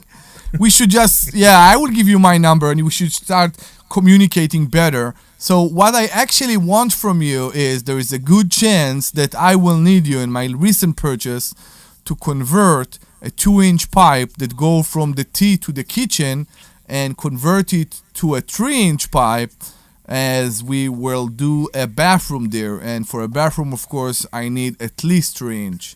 For a toilet, I need at least 3-inch. So that will include, I believe, cutting the concrete, replacing this pipe, and it's not easy, but needs to be done. He would only do that for me or you. He wouldn't do it for anybody else. Langhorne, Pennsylvania. Where is this located? Langhorne. Langhorne? Yeah. 5 minutes from the Yeah, office. then I would need a permit. I would get a permit for that. Amazing, yeah, good. Of course. All right, Blake. I appreciate you, Yeah, man. I would get a permit. I'm so glad. I'm glad that you called in. When are you gonna come back to investor schooling?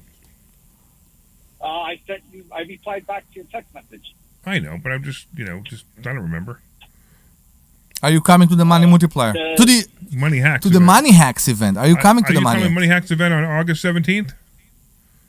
Yes. All right, make sure you come because now everybody, all our fans now want to hire you. Exactly, and what? What?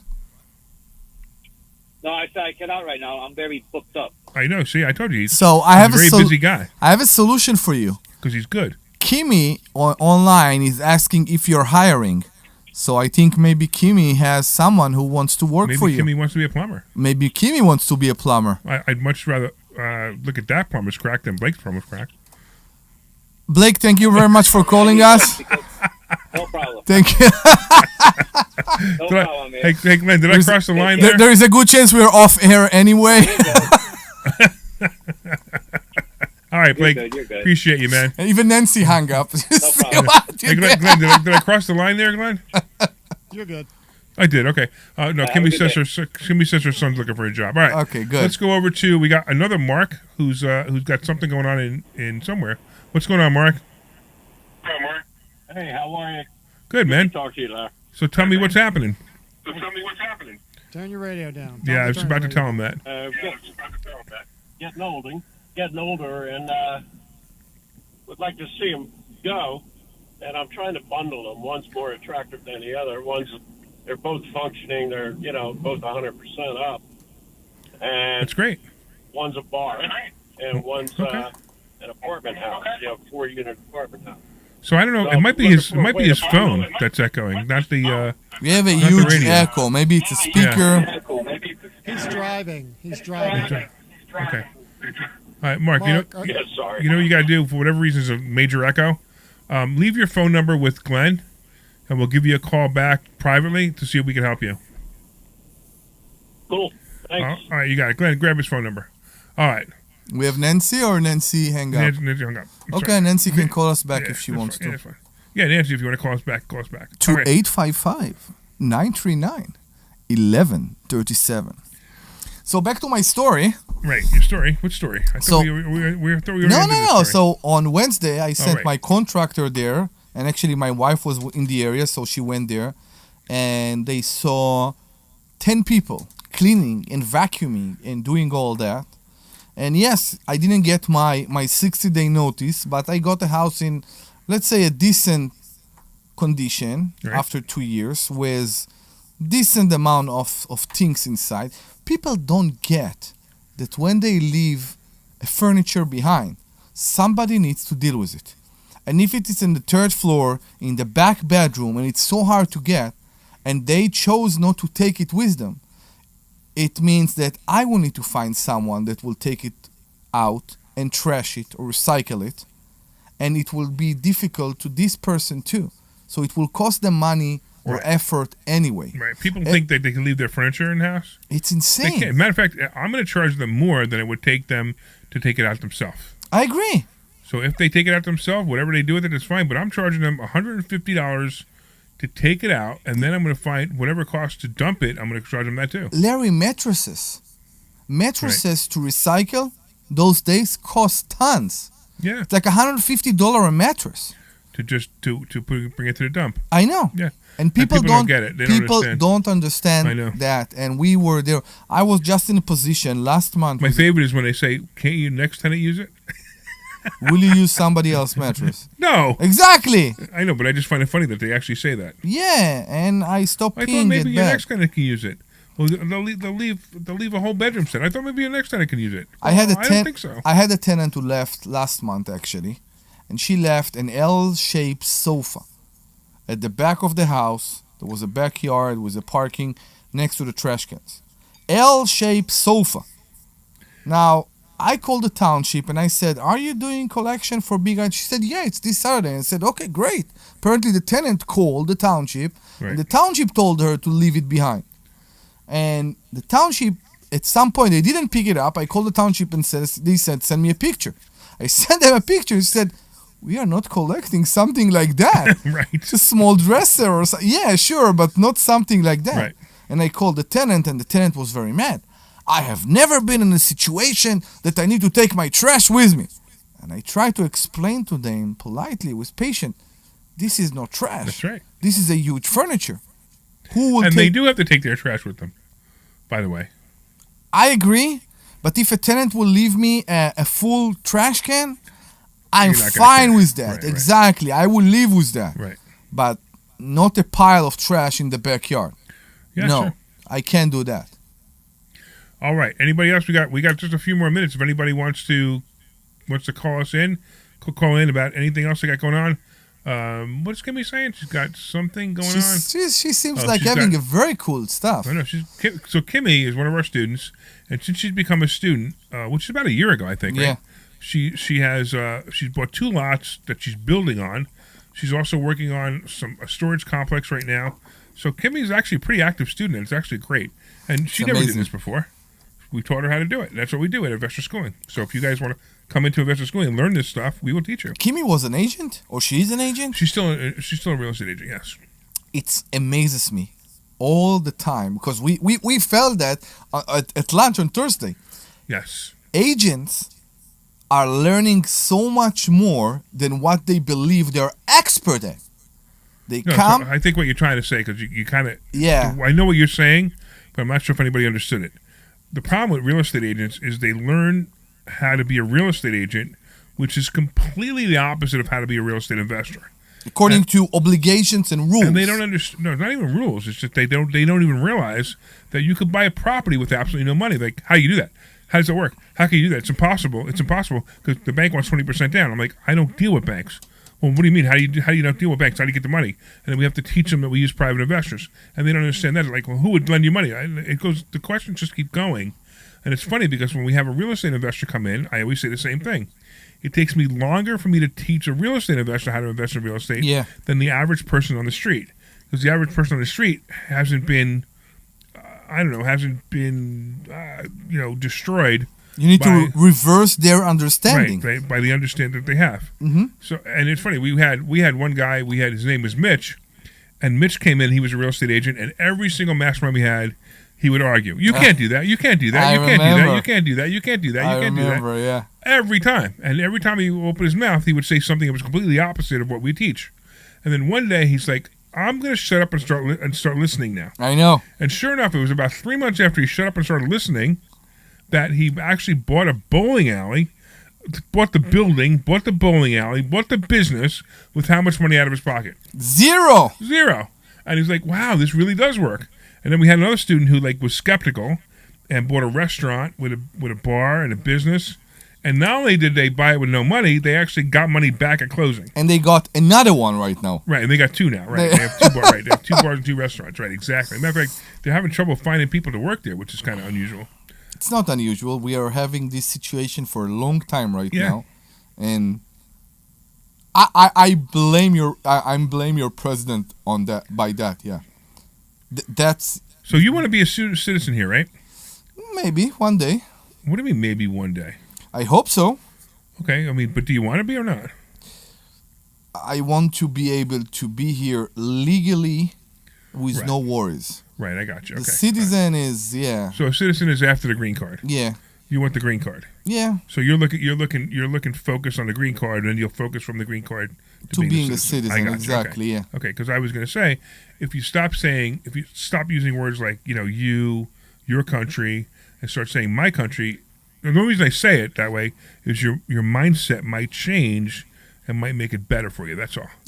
But I understand what you're trying to. I understand why you're saying that now. You know, bad things happened to me and to my family in the last couple of years, and many of those things are because of the environment of Israel, the safety in Israel, and all those things that we still dealing with every day. Every time I talk to my father in Israel, which is basically every day, and he say, "This is our country. We need to live with it. We need to accept that this is our country." It always like burn the fuse in my mind that with everything my father went through, my family went through, they still can't get away. They believe in their country. Yeah, I sure. know it's crazy. So I admire that actually.